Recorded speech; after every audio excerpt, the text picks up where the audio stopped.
Good morning guys. আমি গাঁৱলীয়া মানুহ। এইটো আমাৰ ভাষাত দাঁতোন বুলি কয়। আমি দাঁত মাজো। এক সুন্দৰ পৰিৱেশৰ মাজত দেখিছেনে, এতিয়া গছে পাত সলাব লৈছে। তলত সেউজীয়া পৰিৱেশ, বাগানৰ মাজত তলত আছোঁ মই। নমস্কাৰ, মই প্ৰদীপাং ব্লগলৈ স্বাগতম জনাইছোঁ। বহুত দিনৰ মূৰত আজি এটা ব্লগ বনাবলৈ ওলাইছোঁ। আহক তেনেহ'লে ভিডিঅ'টো আৰম্ভ কৰোঁ। বন্ধাকবি যাত্ৰা কৰিছোঁ। বৰ বেছি ডাঙৰ হোৱা নাই, আমি সাৰ চাৰ নিদিওঁ যে, সেইকাৰণে এইটো ইমান ডাঙৰ হৈছে। হৈ যাব। মানিমুনি খাইছোঁ, এয়া মানিমুনি, লগতে বন্ধা এটা ছিঙিলোঁ। কি কি খেতি কৰিছোঁ তাকে আপোনালোকক দেখুৱাম বুলি এই ব্লগটো বনাইছোঁ। এয়া মোৰ কবি খেতি বান্ধিব লৈছে। কবিত পানী সৰহকৈ দিব লাগে, তেতিয়াহে সোনকালে বান্ধে।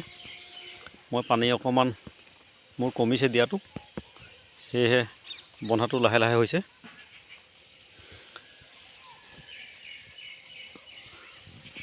বন্ধাকবি মানে পানী দিব লাগিব বেছিকৈ। ইয়াত পানীৰ সুবিধাটো নাই, গতিকে অলপ দিগদাৰ হৈছে। এয়া মোৰ সৰু মোৰ খেতিটো আপোনালোকক দেখুৱাইছোঁ।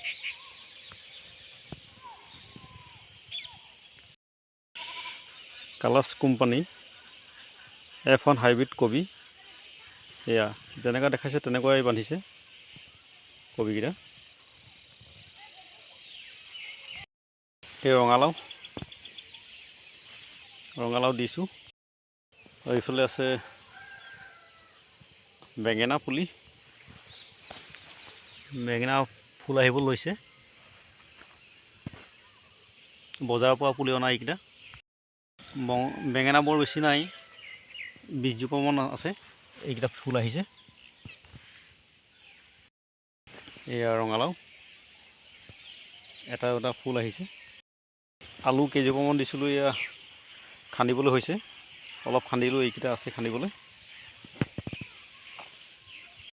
কবি দিছিলোঁ, ওলকবি মাজে মাজে এই ৰঙালাও দি দিছোঁ। ৰঙালাও ফুল আহিছে, কিন্তু ৰঙালাও চেহেৰাটো ইমান ভাল নহয়। আমাৰ এইফালে খৰাং বতৰ আৰু মাটিটো সোনকালে শুকায়, আলতীয়া মাটি, গতিকে পাচলি হ'বলৈ অলপ কষ্ট পায়। এইকেইটা ৰঙালাও। মাজতে লাই শাক দিছিলোঁ, এয়া লাই শাক ফুলিলে। কি সুন্দৰ ফুলিছে দেখিছেনে?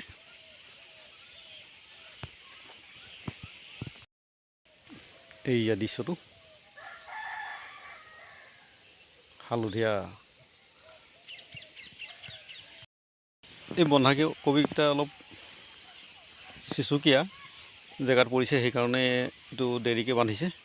বান্ধিবলৈ মনে কৰা নাই। এইটো যিকোনো বস্তু ৰুলে ৰ'দ ঘাই জেগাত ৰুব লাগে, তেতিয়াহে সোনকালে বান্ধে। এইফালে লাও দিছোঁ। এই লাও বগাই চাং পাবহি এতিয়া। লাওটো সোনকালে অলপমান গ্ৰ'থ হৈছে যেন লাগিছে।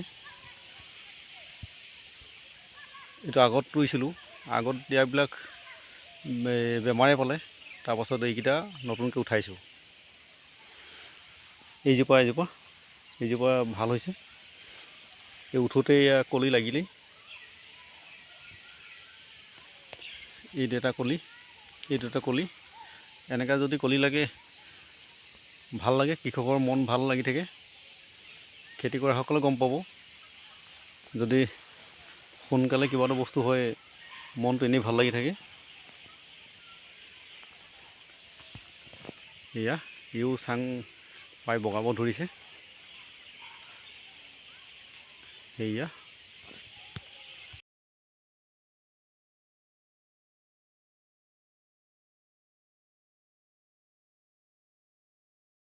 সাঁচি পুলি এটা জেঠত ৰুইছিলোঁ, ই সোনকালে ডাঙৰ হৈছে, 2 ফুট হ'লেই। এইকেইটা 2-1 দিন হৈছে ৰোৱা। এইটো সাঁচি পুলি মাজে মাজে ৰুই দিছোঁ এটা দুটাকৈ। তাৰপাছত এইটো ৰঙালাও, এইটো চাঙত উঠাই দিম ইয়াক। এনেকুৱাই এনেই থকাতকৈ সময় পালে অলপ ঘৰুৱা খেতি কৰিব আৰম্ভ কৰোঁ, যাতে মনো ভাল হৈ থাকে, শৰীৰো ভাল হৈ থাকে। সেইবুলি অলপ তেজ চলাচল কৰোঁ। জিম নাযাওঁ, তথাপিও এইবিলাকতে কাম কৰোঁ অলপ, শৰীৰটো ভাল থাকে বুলি। এয়া এতিয়া পিছতীয়াকৈ ৰুইছোঁ এইফালে বন্ধাকবিটো। এইটো ডাঙৰ হওঁ নহওঁকৈ হৈ আছে। বন্ধাকবি একদম পানী দিবই লাগিব। বন্ধাকবি যিমানেই পানী দিয়ে সিমানেই ভাল হয় চেহেৰা, আৰু সাৰটো দিবই লাগিব। মই ইয়াত পচন সাৰ অলপ দিছোঁ, ছাগলী গোবৰ। ৰাসায়নিক সাৰ কম পৰিমাণে দিছোঁ, একদম ঘৰুৱা পদ্ধতিৰে খেতি কৰিছোঁ। ৰাসায়নিক সাৰ দিলে আপোনালোকৰ খেতিটো চাবলৈ অলপ বেলেগ হয় আৰু সোনকালে ডাঙৰ হয়।